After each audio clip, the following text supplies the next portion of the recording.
everyone.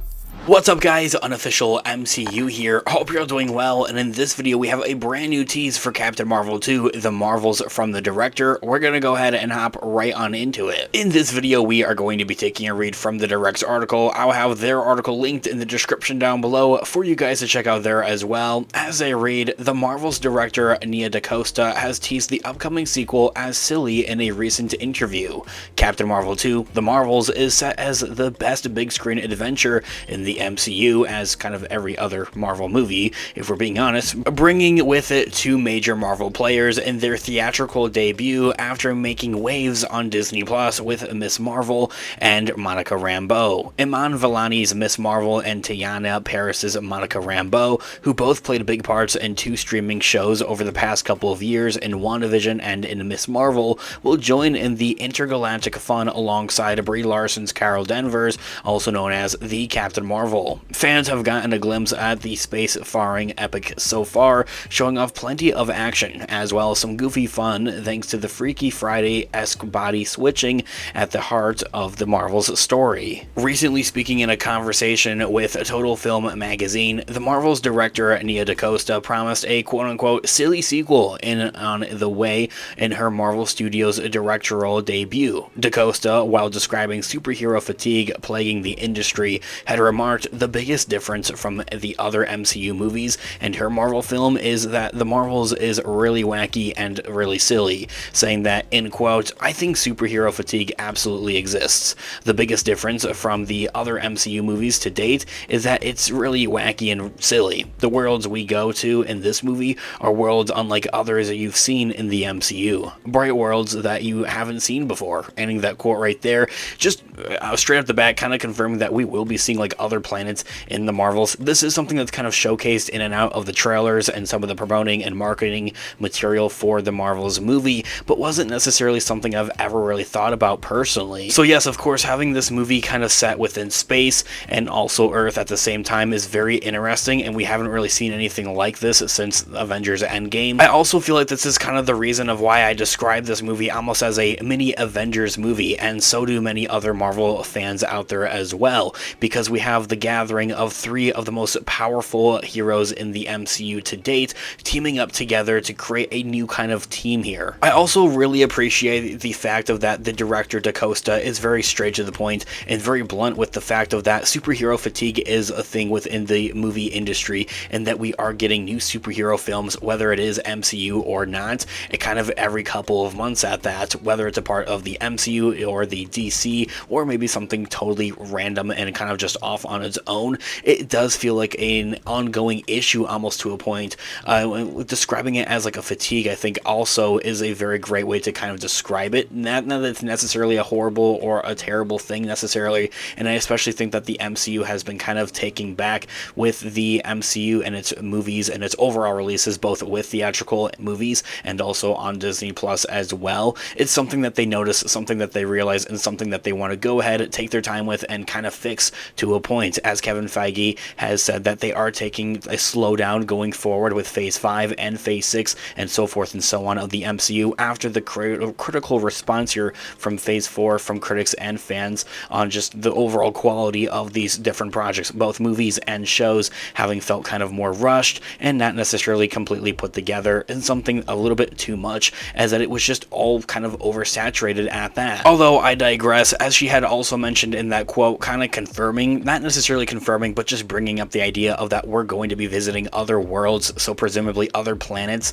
in this movie, is something I'm very much looking forward to and haven't really thought about all that much. It is something we totally see within the trailers and marketing promoting, as I had mentioned, for the movie, so I'm very much looking forward to that and how it's going to be silly and wacky and that type of thing. Something that is just kind of downright fun to a point, and it's something that the MCU has been getting back to, or at least very much been trying to get back to, and I think that the Guardians of the Galaxy Volume 3 had a massive help with doing this for the MCU. Ever since Avengers Endgame, it's really just felt that not really everybody has always kind of felt that every other Marvel movie has to be kind of on a more serious tone and be very serious and not have fun or anything like that. And really at its heart, I really think and believe that that's exactly what the MCU is. It's supposed to be lighthearted, fun, and kind of just silly and wacky, something you're able to kick back to and relax to. You don't have to be absolutely critical and have to be at the edge of your seat type of deal with every type of movie here. So yes, something that's more silly, just wacky, playful, and fun is something I'm totally looking forward to,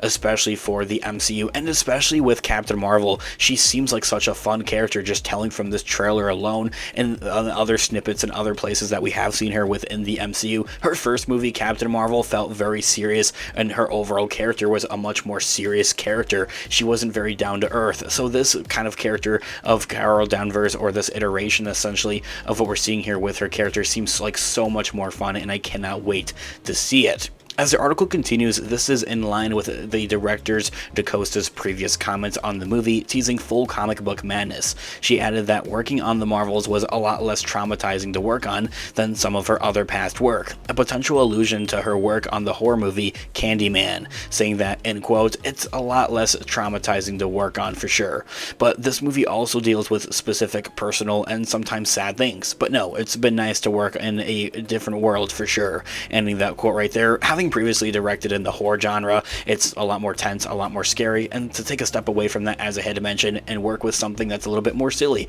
lighthearted, and goofy, and even action-packed is something that's totally up her alley, and something that we're all totally looking forward to seeing. With this here all being said, just how wacky and silly will the Marvels get? Hopefully it won't be to an uncontrollable amount of where it feels more forced. If for anything, I feel like it is the common problem when it comes to MCU films, trying to be more lighthearted and silly and fun, but I think that just telling from the trailer alone of this film, it seems like it's doing the exact opposite of that. It just feels very down to earth overall, something similar to Guardians of the Galaxy, of an intergalactic type of adventure here essentially. Some may see words like silly and wacky getting thrown around in relation to a Marvel Studios project and scoff at it, but really a goofier tone may be the perfect fit for Captain Marvel 2. While most MCU titles incorporate elements of comedy and silliness, a few are straight comedies, straight up, and less something of that feels less forced essentially. The Marvel still has been given Marvel Studios' all too common action-adventure branding,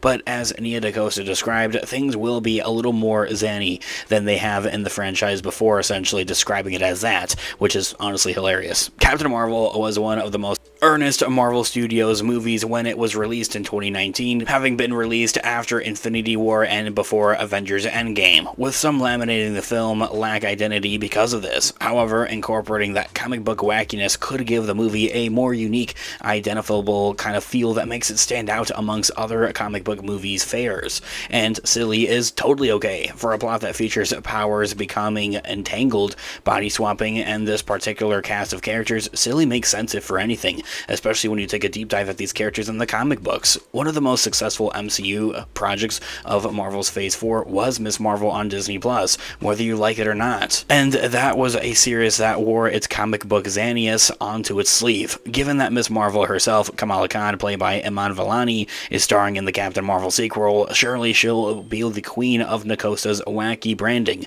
bringing cookie comedy to this usually pretty serious trio of lead characters. This here all being said, I would love to hear all of your thoughts and opinions in the comment section down below. What are you guys looking forward to seeing with the Marvels most? I would love to hear what you guys are all thinking in the comment section down below, into the regards of what you guys are all thinking about a more silly or wacky type of feel to this movie. Of course, please keep it respectful. Thanks so much for watching today's video. Of course, this has been Unofficial MCU. I'll catch you guys in the next one. Have a great one. Peace out.